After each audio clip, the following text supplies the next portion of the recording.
Buen día, el día de hoy vamos a presentar lo que vendría a ser la Revolución Francesa de 1789 a 1799. Las integrantes de mi grupo son Lisbeth Joana Chilito, Valentina Sánchez Enríquez, Diana Marcela Valencia y Catherine Melissa Urbano. A continuación les voy a contar cómo era la vida antes de la Revolución Francesa. En el antiguo régimen, la monarquía absoluta era el poder absoluto del rey, origen divino de su autoridad, representación del reino mediante instituciones convocadas por el rey casi exclusivamente para solicitar aportaciones económicas.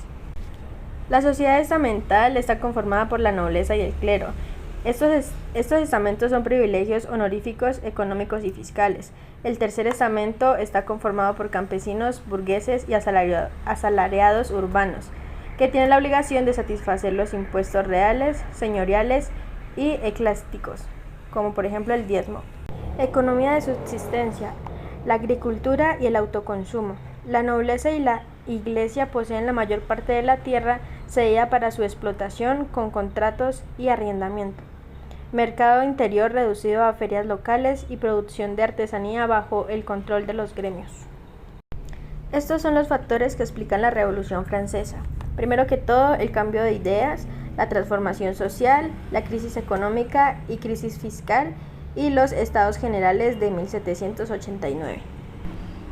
Dentro de la Ilustración encontramos ciertos sectores y características. Dentro de las características encontramos la concepción optimista del futuro, confianza ciega en la razón humana, movimiento secular, tolerancia o indiferencia religiosa, universalismo, hay una única ley natural válida para todos los seres humanos, actitud crítica respecto a las instituciones vigentes de las monarquías absolutas, defensa de la libertad de pensamiento, preocupación por la educación, base del proceso social.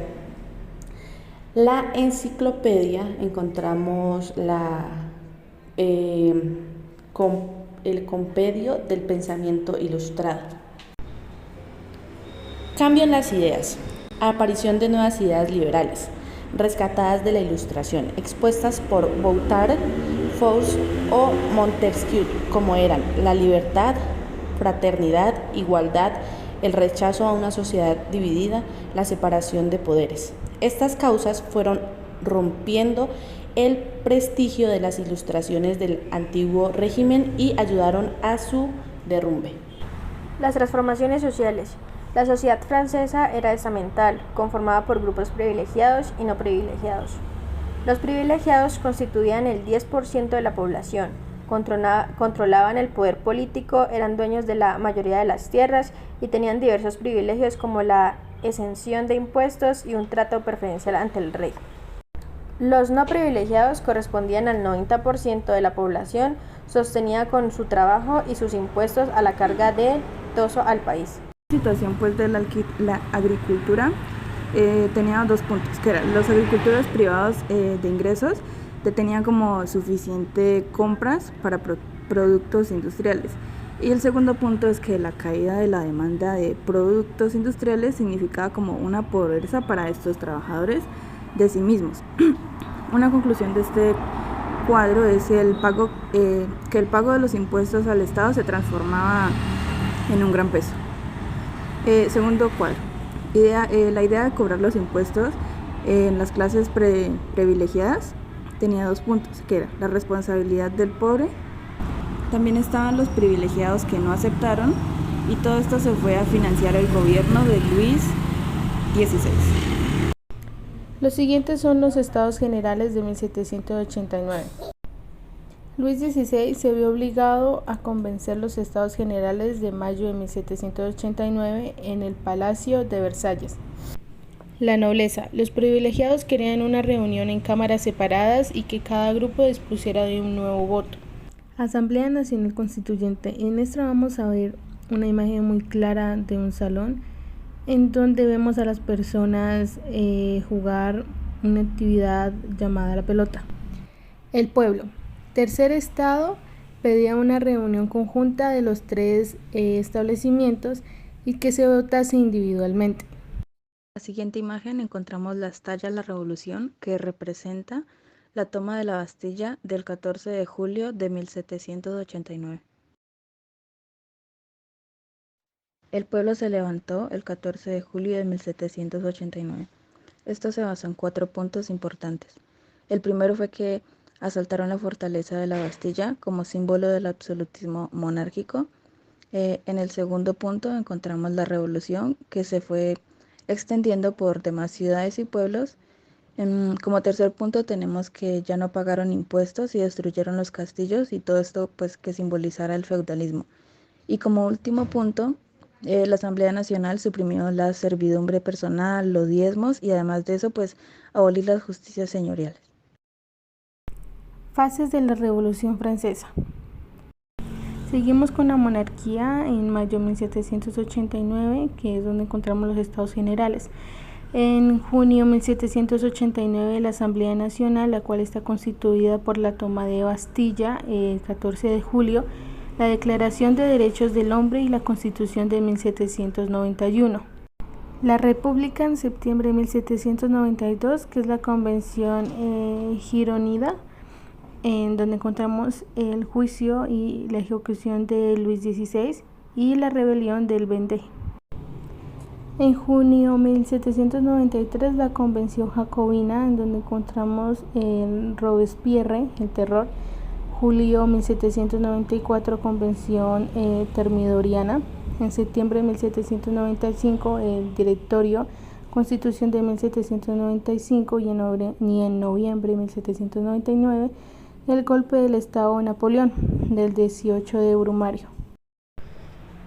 La Asamblea Constituyente de 1789 a 1791. Su finalidad era redactar una constitución ley.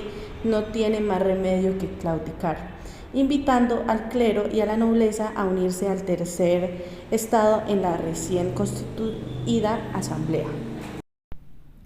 La Asamblea Constituyente de 1789 a 1791. La Declaración del Derecho del Hombre y del Ciudadano más tarde se sintetizaron en 3 principios básicos, como lo fue la libertad, la igualdad y la fraternidad. De aquí la Declaración de los Derechos del Hombre y del Ciudadano en 1789, Constitución Civil del Clero en 1790 y la Constitución de 1791. Seguimos con la Asamblea Legislativa de 1791 a 1792. Declaró la guerra a Australia y Prusia por considerarle centro de la conspiración extranjera contra la revolución y se destituyó la ley Luis XVI. Voy a hablar del Imperio Napoleónico. Este tuvo un golpe de estado Napoleón el 18 de Brumario. Napoleón Cónsul de 1799. Se basó en 3 puntos. El orden y la estabilidad interior, como manejando los cambios principales que tenían en ese momento los de la revolución. Segundo, el Código Civil. Tercero, Napoleón se hace proclamar emperador en el año de 1804. Hablando del imperialismo, nos encontramos con 2 puntos, el territorial y el ideológico. Hablando en el territorial, encontramos una expansión por Europa y la formación para encontrarse con el imperio francés, y el ideológico encontramos una expansión del liberalismo político. Vamos a hablar de 5 puntos importantes de la Convención 1792-1795. Primer punto, tuvieron que enfrentar potencias extranjeras que pues no oponían bastante a la revolución. Segundo, la abolición de la monarquía, que ya lo mencioné anteriormente. Tercero, se estableció una república para el orden.